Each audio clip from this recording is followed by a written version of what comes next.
Hello everyone, this is Swati. Welcome to Shreeji classes. हम लोगों ने क्लास 12th का केमिकल काइनेटिक्स स्टार्ट कर दिया था। केमिकल काइनेटिक्स में हम लोगों ने कुछ ग्राफ समझ लिए थे और रेट एक्सप्रेशन कर लिया था, रेट लॉ इक्वेशन कैसे लिखनी है वो लिख लिया था।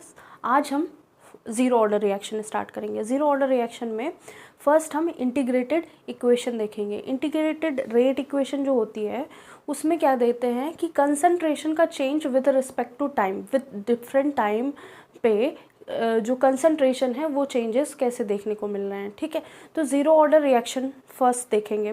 तो ज़ीरो ऑर्डर इक्वेशन में हम लोग क्या देखेंगे, उसमें इंटीग्रेटेड रेट इक्वेशन, इंटीग्रेटेड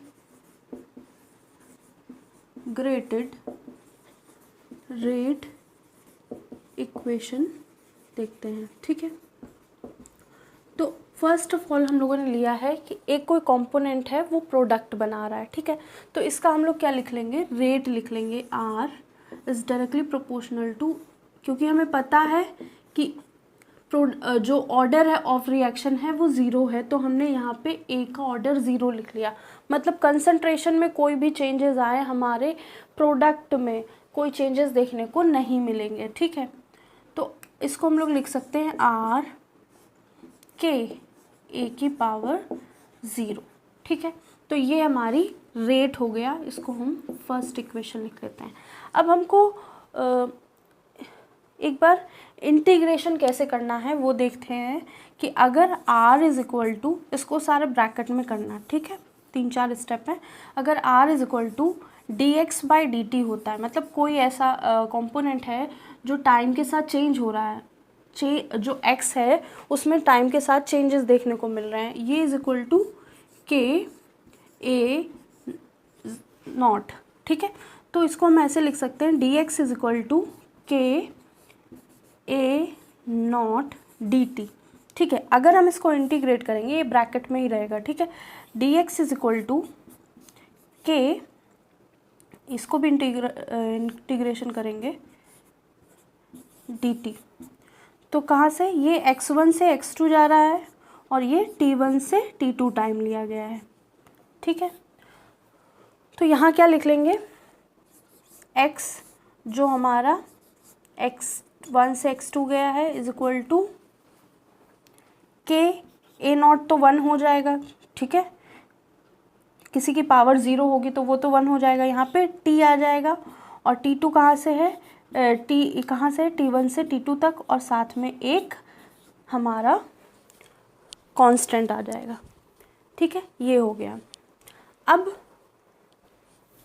इसके बाद हम क्या करेंगे, इसके बाद हम इसको लिखेंगे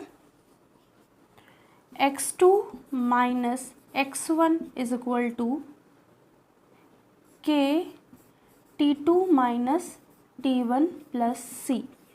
तो ये हम लोगों ने इंटीग्रेटेड इक्वेशन लिख ली। ठीक है, इसी तरह अब इस इक्वेशन के बारे में बात करेंगे। ठीक है, इसी तरह जैसे हमने ये इक्वेशन निकाली है वैसे zero order integration, zero order की इंटीग्रेटेड रेट इक्वेशन निकालेंगे। ठीक है, तो अगर हम लिख लेते हैं, यहाँ तक लिख लेना, फिर यहाँ से स्टार्ट करना। ठीक है, ये जो भी चल रहा है ये सब ब्रैकेट में है। तो अगर हम ए सफिक्स में ज़ीरो, और कंफ्यूजन ना हो इससे, इसलिए स्मॉल ए को इनिशियल कंसंट्रेशन मान लेते हैं, इनिशियल कंसंट्रेशन। ठीक है, ये हमारा हो गया इनिशियल कंसंट्रेशन। सेकंड जो हम लोग लेंगे, ए लेंगे, ए या फिर इसकी जगह ए नॉट माइनस एक्स, या फिर इसकी जगह स्मॉल ए माइनस एक्स। ये क्या होगा, हमारा जो जितना भी रिएक्शन हुआ होगा, मतलब concentration at time T, concentration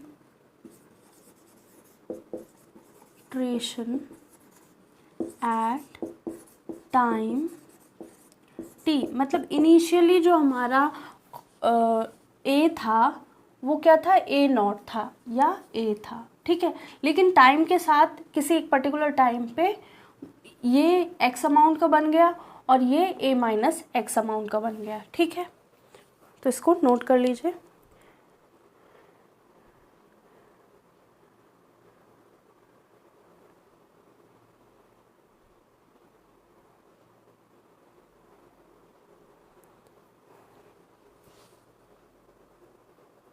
तो यहाँ हम क्या लिखेंगे, rate of consumption of A, rate of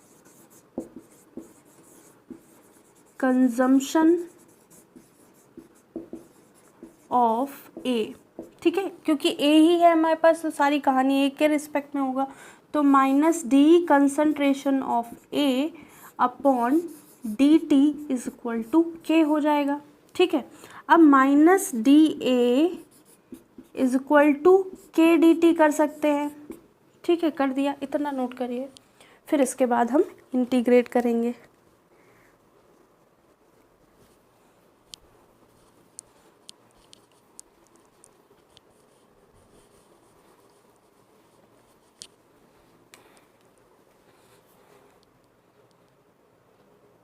तो होप सो ये ब्रैकेट वाला नोट कर लिया होगा। इस ब्रैकेट वाले को रिमूव करके यहाँ से फिर हम इधर लिखते हैं equation.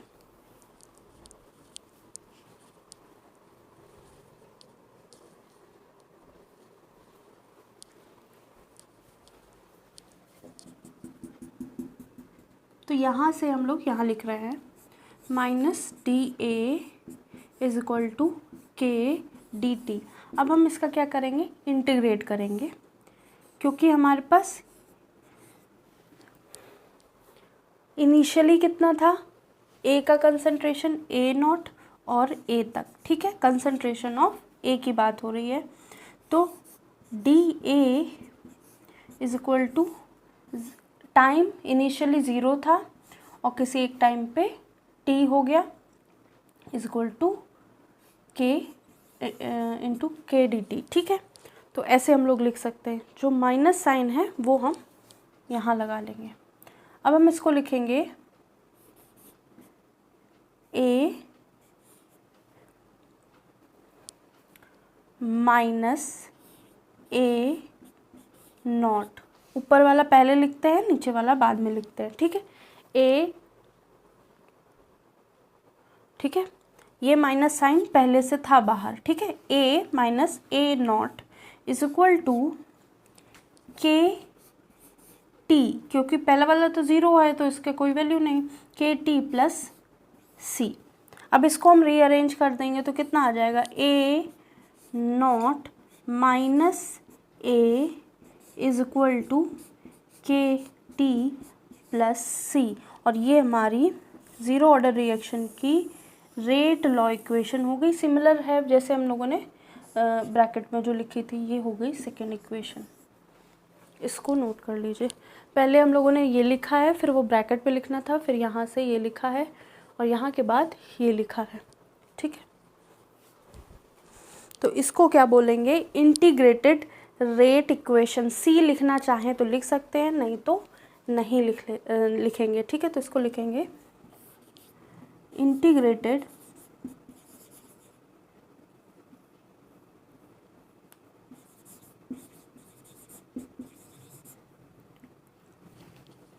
Rate equation of zero order, ठीक है। इंटीग्रेटेड रेट इक्वेशन किसकी है, ज़ीरो ऑर्डर रिएक्शन की है।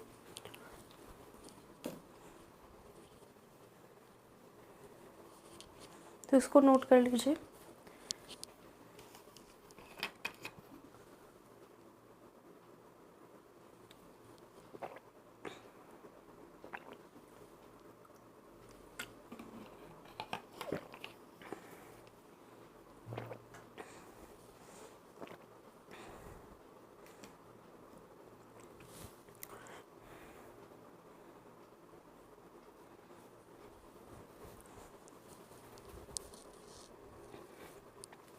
तो होप सो नोट हो गया होगा।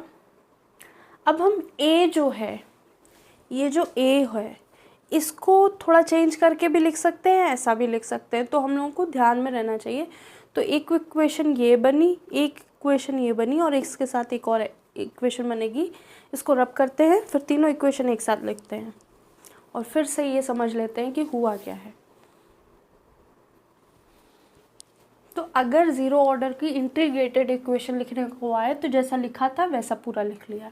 लेकिन जो हमको मेन याद करने वाली चीज़ है क्या है, जब टाइम ज़ीरो था तो इसकी वैल्यू हम लोगों ने ली थी A0 इनिशियली, प्रोडक्ट हमारा था ज़ीरो, ठीक है। जब time is equal to T लिया, कुछ भी 1 2 3 सेकेंड कुछ भी लिया, तो हमारा कुछ ना कुछ प्रोडक्ट बना। जो प्रोडक्ट बना उसको वैल्यू हम लोगों ने लिख दी x और इसकी वैल्यू लिख दी a, ठीक है। या तो a लिखेंगे या फिर हम लोग लिख सकते हैं A0 माइनस एक्स, या तो ये लिखेंगे a या फिर A0 माइनस एक्स, ठीक है। ये हमेशा x बनेगा। ये हो गई, मतलब हम लोग ये समझ रहे थे।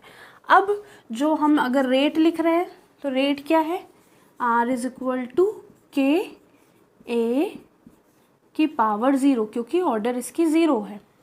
दूसरी इक्वेशन क्या थी हमारी, A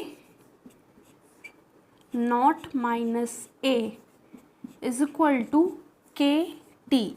सी हम लिख भी सकते हैं, नहीं भी लिख सकते हैं, ठीक है। सी का कोई अभी लेने की ज़रूरत नहीं है, ठीक है। सी हम लोगों ने नहीं लिया हुआ है।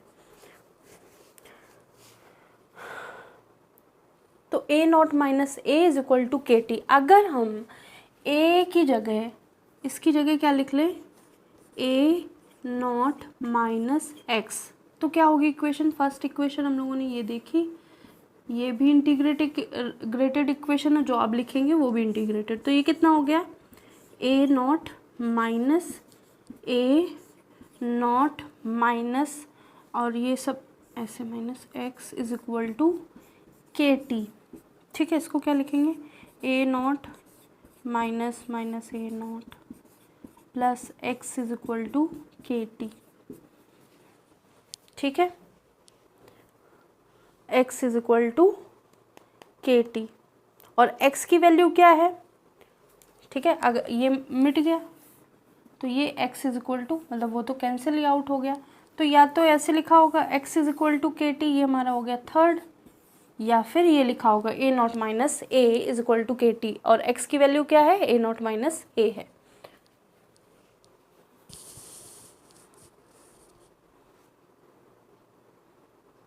ठीक है, जैसे ये था a is equal to A not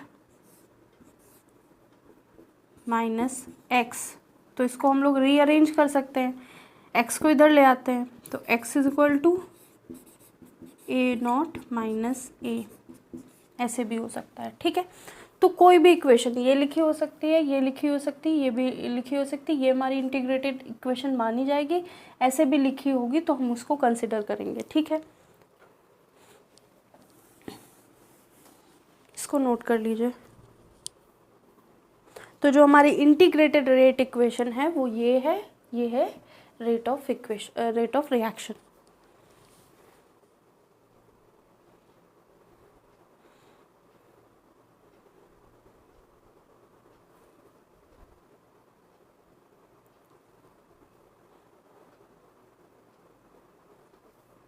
और क्योंकि इसकी पावर ज़ीरो है तो इसको r इज इक्वल टू के भी लिख सकते हैं, ठीक है।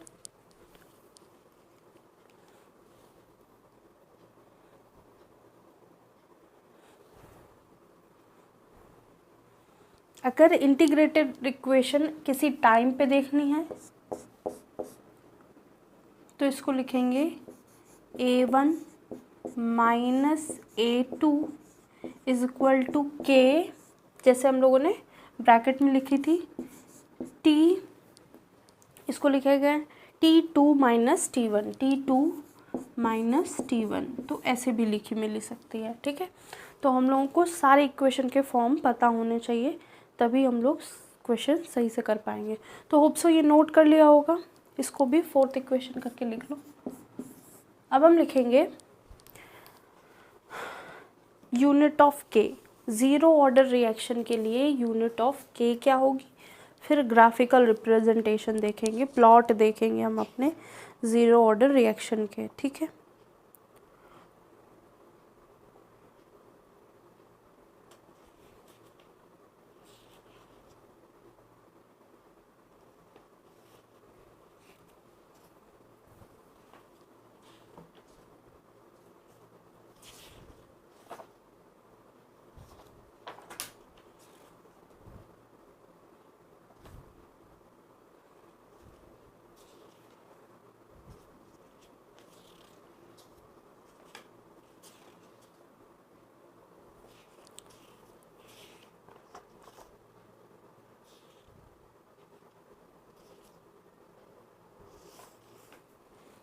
होप सो नोट हो गया होगा। इसको रब करते हैं। तो नेक्स्ट हम लोग देखेंगे कि जो हमारी ज़ीरो ऑर्डर रिएक्शन है उसमें के की यूनिट क्या होगी। ठीक है, तो के की यूनिट डिसाइडिंग यूनिट होती है। के की अगर हम लोग यूनिट देखेंगे तो हम लोगों को पता चल जाएगा कि ये किस ऑर्डर की रिएक्शन है। यूनिट ऑफ के, तो सभी ऑर्डर की क्या हमको देखनी है, यूनिट देखनी है के की। ठीक है, जो कांस्टेंट है, प्रोपोर्शनलिटी कांस्टेंट के है, उसमें ज़ीरो ऑर्डर रिएक्शन में यूनिट क्या होगी मोल पर लीटर पर सेकेंड। ठीक है, मोल पर लीटर पर सेकेंड, ये हो गई यूनिट। अगर ऐसी यूनिट दिख रही है तो हमारी इक्वेशन, हमारी रिएक्शन 110% क्या है, ज़ीरो ऑर्डर रिएक्शन की है। ठीक है, अब हम देखेंगे graphical representation.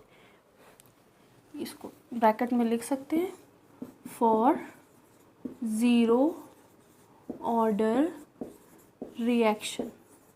Zero order reaction का मतलब क्या होता है कि हम कुछ भी चेंजेस कर रहे हैं अपने प्रोडक्ट में, रिएक्टेंट में की कंसंट्रेशन में, लेकिन प्रोडक्ट में चेंजेस देखने को नहीं मिल रहे हैं।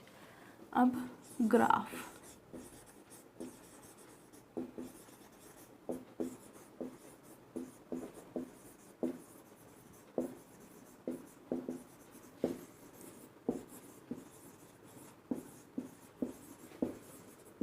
Graphical representation of zero order reaction. तो फर्स्ट हमारा ग्राफ जो है बहुत इंपॉर्टेंट है। ग्राफ इसमें पूछा जाता है, नहीं ग्राफ पूछा जा रहा है तो ग्राफ से रिलेटेड क्वेश्चन आ रहा है। फर्स्ट ग्राफ है हमारा रिएक्शन बिटवीन, या हमने plot between x and t।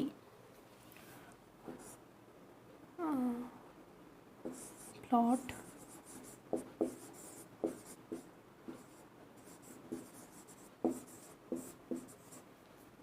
या तो x होगा, x वर्सेस टाइम, या फिर a0 minus a versus time. ठीक है, x भी लिखा हो सकता है, ये भी लिखा हो सकता है, तो ध्यान रखिएगा। तो हम लोगों को इक्वेशन पता है, इक्वेशन क्या होती है, a इंटीग्रेटेड इक्वेशन लिखेंगे,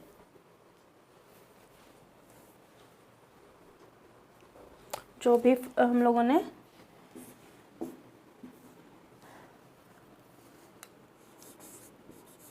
इंटीग्रेटेड रेट इक्वेशन क्या है, a naught minus a is equal to K T. हमारा ग्राफ है इसके और इसके बीच में। ठीक है,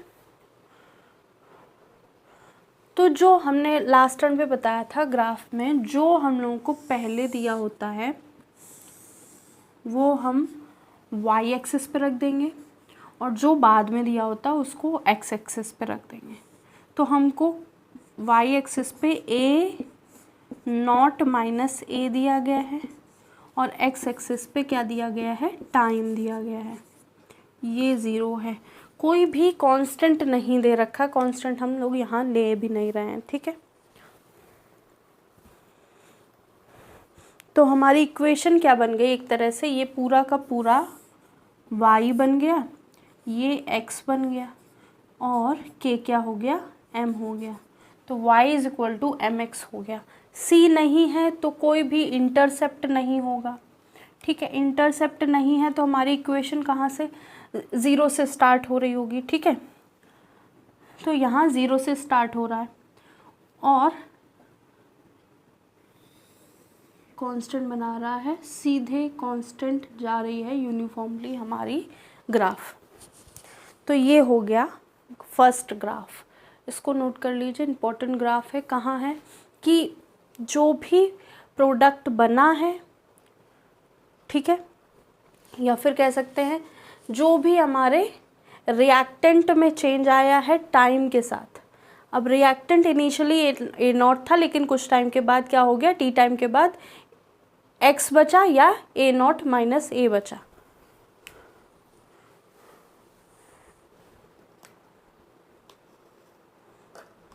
ठीक है, जो भी प्रोडक्ट बन रहा है टाइम के साथ, या फिर जो भी चेंजेस हमको रिएक्टेंट में देखने को मिल रहा है।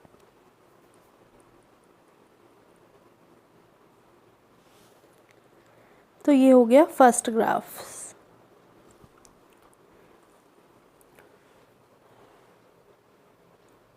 अगर ये वैल्यू दी है तो इससे हम ऑर्डर ऑफ द रिएक्शन निकाल सकते हैं। जीरो ऑर्डर के लिए ये मोल पर लीटर पर सेकंड होती है। फर्स्ट ग्राफ हो गया, सेकंड ग्राफ देखते हैं हम लोग, इसको नोट कर लीजिए।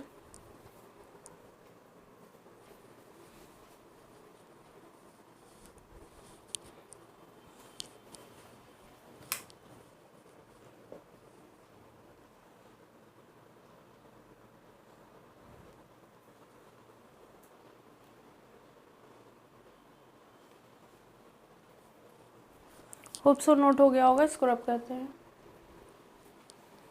सेकंड है graph between A change in concentration of reactant versus time. ठीक है, तो ये हमारा सेकंड ग्राफ है। हम लोगों ने इंटीग्रेटेड इक्वेशन पता कर ली थी, क्या थी इंटीग्रेटेड इक्वेशन, वो थी a is equal to A not minus A is equal to K T. ये थी इक्वेशन। हमको इसको और इसमें ग्राफ देखना है। ठीक है, इसको इसमें और उसमें ग्राफ देखना है। तो हमको a यहीं रखना है और बाकी चेंज कर सकते हैं। तो हम लोग a इधर कर देते हैं, तो a इज इक्वल टू क्या हो जाएगा, ए नॉट माइनस के टी। हम लोगों को ग्राफ किसके बीच में देखना है, हम लोगों को ग्राफ देखना है, ये हमारा y है और ये है x। ठीक है, तो यहाँ पे इंटरसेप्ट दिख रहा है, c हमको देखने को मिल रहा है। तो हम लोगों ने ग्राफ देखना है concentration of A respect to time. ठीक है, इक्वेशन लिख लेते हैं, y is equal to M X plus C. अब c तो a नॉट बन गया है, c a नॉट हो गया। ठीक है, कोई पर्टिकुलर इंटरसेप्ट बना रहा होगा, लेकिन जो m है वो माइनस के है। माइनस के मतलब हमारा ग्राफ ऊपर साइड नहीं जा रहा होगा, हमारा ग्राफ नीचे साइड आ रहा होगा, चेंज देखने को मिल रहा होगा। ठीक है, तो इसका मतलब क्या हुआ, जब ग्राफ नीचे साइड आ रहा है मतलब हमारा कंसंट्रेशन घट रहा है। ठीक है, मतलब इनिशियली हमारा ऐसा था, ये हमारा इंटरसेप्ट है, इसकी वैल्यू क्या है, ये पूरा ए नॉट के बराबर है, और वो क्या हो रहा है, ऐसे घट रहा है। स्लोप क्या है, m is equal to minus K, और ये हो गई graph between concentration change versus time.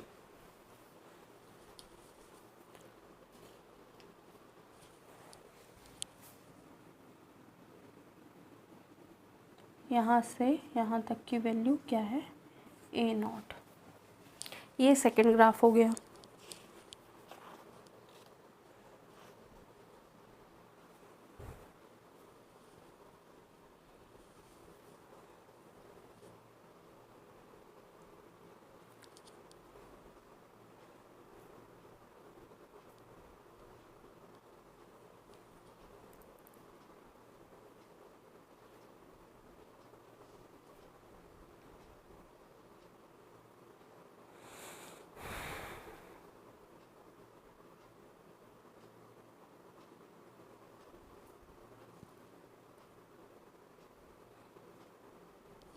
तो होप सो नोट हो गया होगा, इसको रब करते हैं। थर्ड ग्राफ है,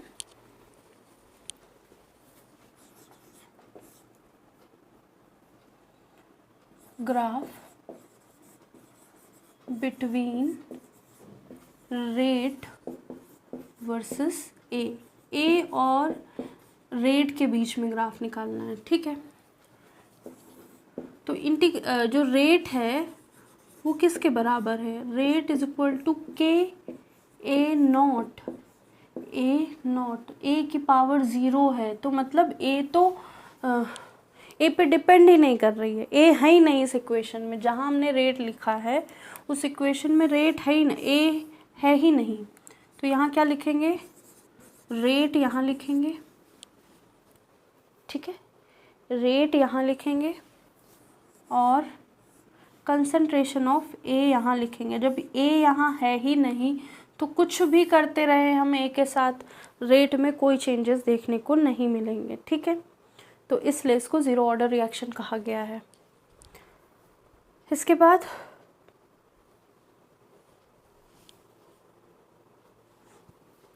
टी हाफ देखेंगे, fourth,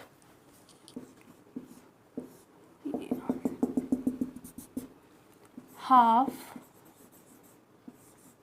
life time. Half life time आप लोगों ने सुना होगा, जो भी कंसंट्रेशन होगा हमारे रिएक्टेंट का वो एग्जैक्टली कुछ टाइम के बाद हाफ हो जाता है। मतलब अगर हमने 1 लीटर लिया है, ठीक है, तो कुछ टाइम के बाद वो आधा लीटर हो जा रहा है। जब आधा लीटर हो जा रहा है तो उतने ही पर्टिकुलर टाइम में वो आधा से 250 ml हो जाएगा, ठीक है। तो टी हाफ निकालना है हम लोगों को, किसका, अब ये ग्राफ नहीं है, ग्राफ यहीं तक था, एक और ग्राफ देखेंगे, लेकिन पहले टी हाफ टाइम देखते हैं क्योंकि वो ग्राफ ही टी हाफ से रिलेटेड है, ठीक है। तो टी हाफ क्या है, हमारी इक्वेशन थी integrated equation, A not is equal to A K T, ये हम लोगों ने रीअरेंज कर ली थी, ठीक है, ये इक्वेशन थी। अब हम इस इक्वेशन में क्या करेंगे, ए को ए नॉट बाय 2 लिख देंगे, ठीक है, at T is equal to T half, ठीक है। तो यहाँ क्या है, A not is equal to A not by 2 plus K T, ठीक है। जितना भी कंसंट्रेशन था इनिशियली उससे एग्जैक्टली हाफ हो गया हमारे पास।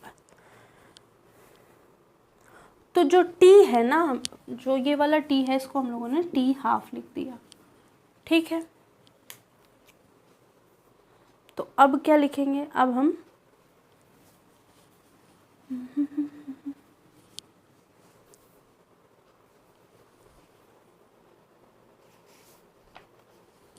इसको ऐसे ही रखते हैं, ए minus is equal to K T, ये ज़्यादा सही रहेगा, ठीक है, थोड़ा समझने में आसानी रहेगी। अब इसको क्या करेंगे, 2a not minus A not by 2 is equal to T half, ठीक है। तो कितना आ जाएगा, A not by 2 is equal to K T half. तो ये हो गया रिलेशन टी हाफ का इनिशियल कंसंट्रेशन के साथ, ठीक है। तो हम लिख सकते हैं इसको, T half is T, zero order reaction की बात हो रही है, ठीक है, T half zero order reaction, T half of zero order reaction, ठीक है। तो टी हाफ किसके प्रोपोर्शनल हो जाएगा, directly proportional to A not by 2, मतलब कंसंट्रेशन जो इनिशियली हम लोगों ने ए नॉट लिया था वो एग्जैक्टली हाफ हो गया है टी हाफ टाइम के बाद। तो अब प्लॉट बनाते हैं, ये वाला प्लॉट हो गया होगा, ठीक है, टी हाफ का किसके साथ, कंसंट्रेशन के साथ, ए नॉट के साथ।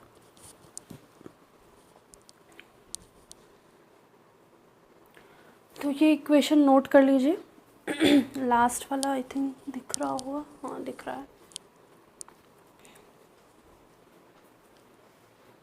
तो हमको ग्राफ चाहिए,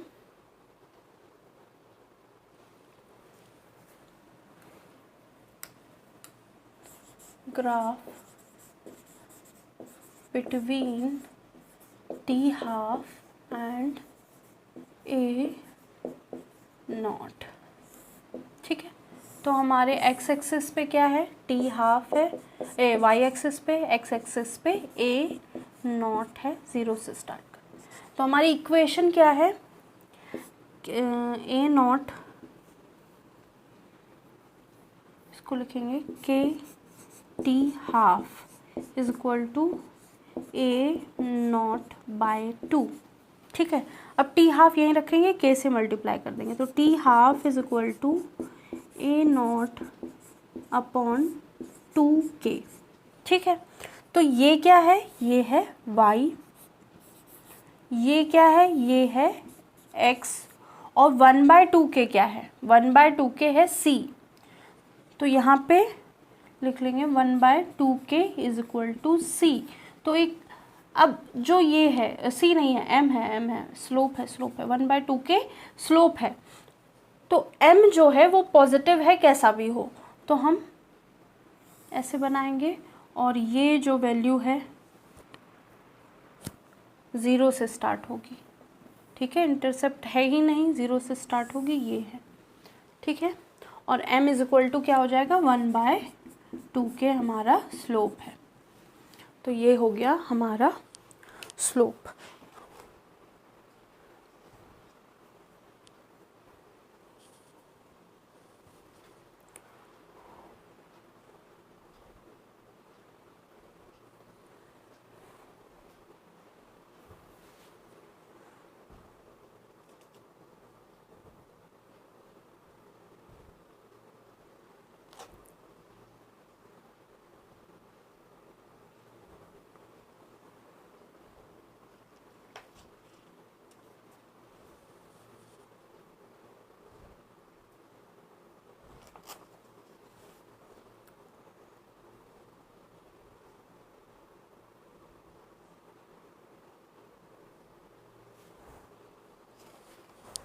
अब 2-3 इक्वेशन लिखनी है ज़ीरो ऑर्डर रिएक्शन के रिस्पेक्ट में, क्योंकि ज़ीरो ऑर्डर फर्स्ट ऑर्डर बहुत पूछा जाता है, तो सारी चीज़ें कंप्लीट कर लेते हैं, कुछ छोड़ते नहीं हैं।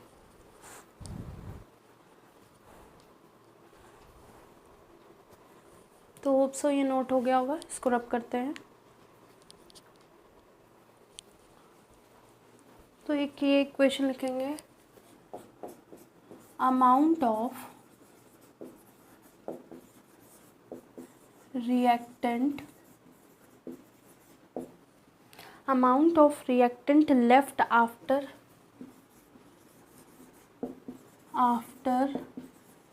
n half life।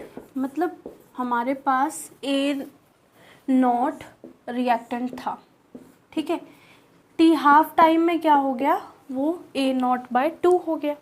ठीक है, ऐसे अगर बहुत सारे हाफ टाइम दिए होंगे, जैसे इनिशियली क्या था, ए नॉट था, टी हाफ टाइम में क्या हो गया, फर्स्ट टी हाफ टाइम में क्या हो गया, ए नॉट बाय 2 हो गया। ये क्या हो गया, फर्स्ट हाफ टाइम। अब सेकेंड हाफ टाइम में जितना ये था, ए नॉट बाय 2 इनिशियली था, ए नॉट बाय 2 था, तो यहाँ पे फिर से टी हाफ लगा, तो ए नॉट बाय 4 हो गया, ये सेकेंड हाफ टाइम हो गया। ठीक है, तो ऐसे ही हम लोग देखते रहेंगे। तो एन हाफ लाइफ कैसे लिखेंगे, तो अगर ऐसे शोन करते रहे, तो जैसे हाफ किया तो 2 टाइम हाफ किया, तो मतलब सेकेंड लाइफ में, सेकेंड हाफ लाइफ में 4 टाइम्स हो गया। तो यहाँ क्या बचा, यहाँ बचा ए नॉट बाय एन हो गया, कब, nth लाइफ टाइम में। तो यहाँ nth हाफ लाइफ टाइम लिख सकते हैं। तो ये कितना हो जाएगा, ए नॉट, क्योंकि ये किससे बढ़ रहा है, 2 की पावर से बढ़ रहा है, 2 की पावर n। एक बार किया तो 2 की पावर 1, दूसरी बार किया तो 2 की पावर 2, ऐसे सोन बढ़ते चले जाएंगे। तो ये क्या है, nth half life time for zero order reaction. तो डायरेक्टली अगर पूछे तो डायरेक्टली हम लोग ये लिख लेंगे।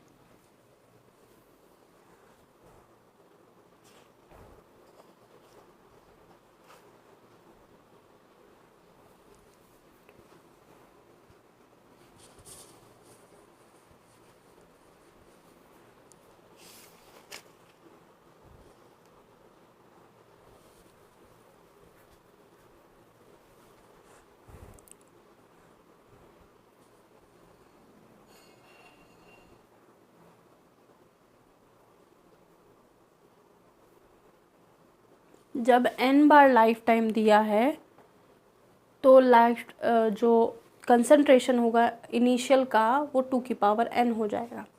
अब नेक्स्ट हम लोग देखेंगे, इसको नोट कर लीजिए। नेक्स्ट जब t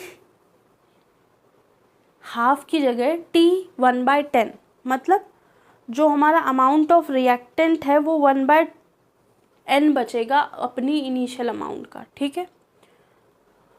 तो इसको नोट कर लीजिए, इसको रब करते हैं, t 1/n टाइम निकालते हैं।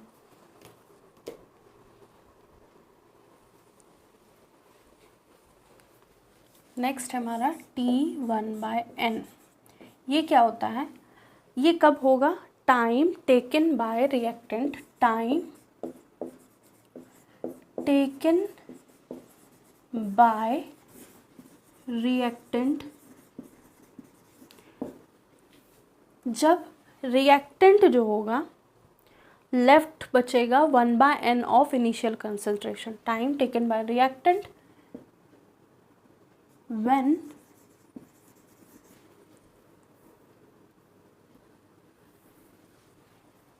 Time taken bye change in reactant, change in reactant when 1/n of initial concentration remain, ठीक है।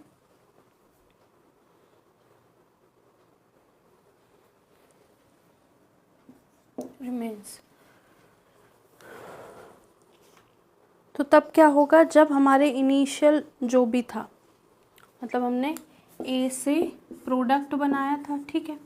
ये initially t is equal to 0 time पे कितना था, a नॉट था, ये 0 था। अब t इज इक्वल टू कितना टाइम है, t 1/n है, ठीक है। t is equal to t 1/n है, ठीक है। तब ये कितना बचा, ये a0/n बचा है, ठीक है। तो इसकी इक्वेशन क्या हो जाएगी, इंटीग्रेटेड इक्वेशन हम लोगों को इनिशियली क्या पता थी, a0 minus a is equal to KT, ये थी। तो अगर ये इनिशियली थी इसके लिए, तो अगर हम इसके लिए लिखना चाहेंगे तो कितना होगा, a0 minus a0/n is equal to KT की पावर 1/n, t 1/n, ठीक है। और इसी को चेंज कर सकते हैं, अगर हम t 1/n निकालना चाहते हैं तो k से इधर, k को इधर भेजेंगे और n को इधर मल्टीप्लाई करें, n a0 minus a0 upon n k, ठीक है। तो इसको क्या लिख सकते हैं, n माइनस 1 a0/n k, ठीक है। तो हमारी जो वैल्यू हो गई यहाँ पे t 1/n की वैल्यू क्या हो गई, t 1/n is equal to n minus 1/n a0/k। तो ये भी ध्यान रखने लायक है कि n जब टाइम में, जब हमारा a/n भाग बचेगा इनिशियल कंसंट्रेशन का, तब क्या होगी रिलेशन, ये रिलेशन भी हो सकती है, ये रिलेशन भी हो सकती है। तो इसको भी ऐसे भी लिखा मिल सकता है, क्योंकि कभी कभी ना चेंज कर करके वैल्यूज़ दे रखी होती हैं, एक ही इक्वेशन को चेंज कर करके दे रखा होता है, तो वो पहचानना होता है कि एग्जैक्टली है कौन सी। अब है लास्ट टाइम कंप्लीशन, मतलब पूरा जब टाइम कंप्लीट हो जाएगा, पूरी रिएक्टेंट कंप्लीट हो जाए, रिएक्टेंट जो है पूरा कंज्यूम हो जाएगा, तब टी कंप्लीशन क्या होगा, मतलब रिएक्शन कंप्लीट कितने टाइम में कर रही है।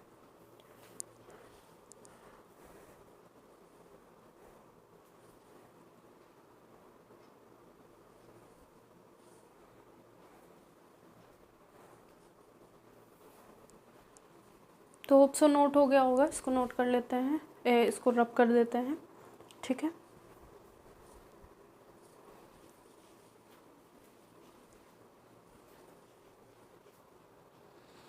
लास्ट है टाइम कंप्लीशन। टाइम कंप्लीशन ये क्या होता है, किसी भी रिएक्टेंट को कंप्लीट होने में कितना टाइम लगा, ठीक है। Time taken for reaction to complete, time taken by the reaction to complete.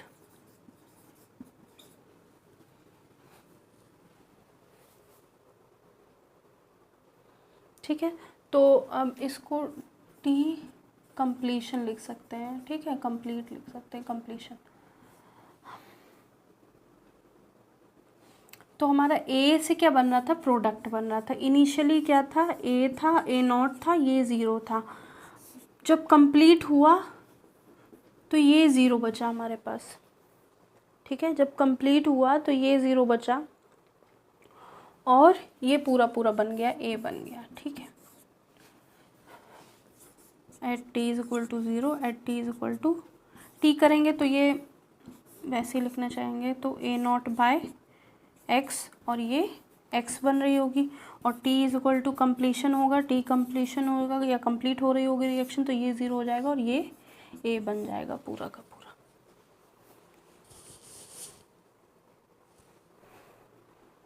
तो टी कंप्लीशन पे जो ये है वो तो ज़ीरो है, ठीक है। तो हम इंटीग्रेटेड इक्वेशन लिखते हैं, तो क्या होगा, A not minus A is equal to K T, ठीक है। अब इनिशियल तो इनिशियल ही रहेगा, ए नॉट रहेगा, और ये जो ए होना चाहिए था, इसकी वैल्यू ए थी ना, ये ए के बराबर था, इज इक्वल टू ए के बराबर था, तो ए हमारा ज़ीरो हो रहा है, क्योंकि इनिशियली तो ए नॉट ही रहेगा। ये जो चेंज हो रही है इसको हम ए बोल रहे थे, इसको अगर हम ए ना बोलें तो इसको कुछ भी बोल सकते, वाई बन गया, पूरा कंप्लीट बन गया है। तो यहाँ क्या होगा, ये हो जाएगा A not minus zero is equal to K T completion, ठीक है। तो टी कंप्लीट कितना हो जाएगा, T completion is equal to A not by K, initial concentration of reactant upon rate constant. तो ये हो गया हमारा zero order reaction. T completion 2 times of T half भी होता है, ठीक है। तो ये भी लिख सकते हैं, और T completion is equal to 2 times of T half of zero order reaction. तो ये ध्यान रखिएगा। तो ये हो गया हमारा ज़ीरो ऑर्डर कंप्लीट।